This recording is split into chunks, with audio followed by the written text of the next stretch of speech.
আসসালামু আলাইকুম প্রিয় শিক্ষার্থী বন্ধুরা, তৃতীয় শ্রেণীর গণিত ক্লাসে তোমাদেরকে স্বাগতম। আজ আমরা সংখ্যা শিখব। কি শিখব?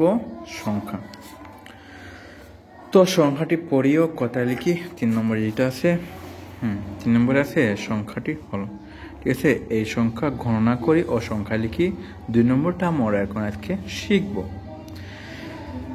তো প্রথমে দেখে 1000 আছে কয়টা এটা দেখতে হবে আগে। তাহলে 1000 আছে 1টা 2টা 3টা 4টা 5টা 6টা 7টা 8টা আছে, ঠিক আছে। তাহলে 8 কি লিখবো আর কি, আমরা একটু খাতায় লিখি। হ্যাঁ, তাহলে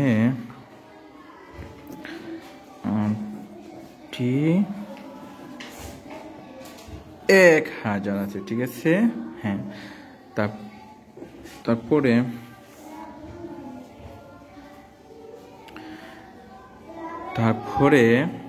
100 কত আছে? শতক। 1000 আছে 8টি, তাহলে এখন আমরা দেখবো শতক। শতক কয়টা আছে দেখি, 1টা 2টা 3টা 4টি শতক আছে, ঠিক আছে। তাহলে আমরা লিখি 4টি শতক, মানে 100 আছে, ঠিক আছে। 4টি 100 লিখলাম। এখন আমরা দেখি দশক কয়টি আছে।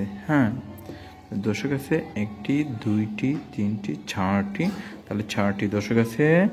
তাহলে লিখবো আমরা 4টি দশক আছে। তাহলে 4টি দশক। আর একক কয়টি? তাহলে একক আছে কয়টি, আমরা ওইটা একে দেখে নেই। তাহলে 1টা 2টা 3টা 4টা 5টা 6টা 7টা 8, ঠিক আছে। তাহলে 8টি একক আছে, ঠিক আছে। তাহলে আমরা টোটাল করবো এখন। তাহলে 8টি 8টি 1000-এ 8000 টাকা। তারপরে 4টি 100-তে হলো 400।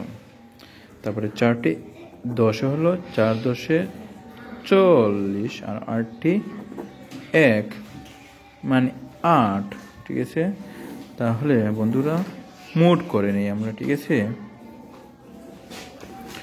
মোট হলো, তাহলে আমি যোগ করে নিই, ঠিক আছে। যোগ করে দেখো, তাহলে 8 বসালাম 4 বসালাম, আবার 0-এর সাথে 4 বসালাম, 4 8। তাহলে এটা হয়ে গেছে 8448, ঠিক আছে।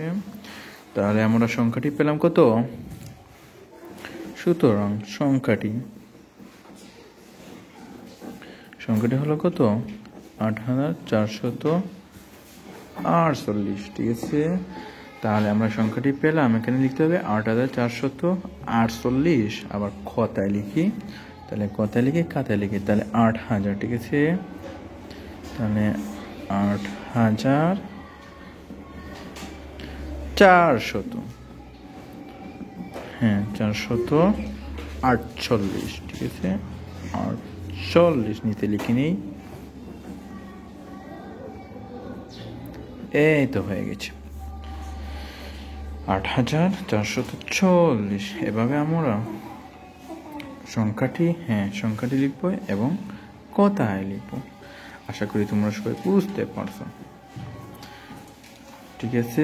এভাবে তোমরা হাজার, শতক, দশক গণনা করে মোট যোগ করে, তাহলে 1000 আছে কতটি, আর দশক আছে কতটি, শতক আছে কতটি, দশক আছে কতটি, আর একক আছে কতটি, এরকম করে করে যোগ করে তাহলে সংখ্যাটি লিখে নিবে। তো এভাবে আমরা সংখ্যাটি হলো কত পাইলাম? 8448, ঠিক আছে। 8448 এবং কত হলো? 8448। তো এভাবে তোমরা সংখ্যাটি লিখতে পারবে। আশা করি সবাই বুঝতে পারছো। ভালো থাকবেন, সুস্থ থাকবেন। আল্লাহ হাফিজ।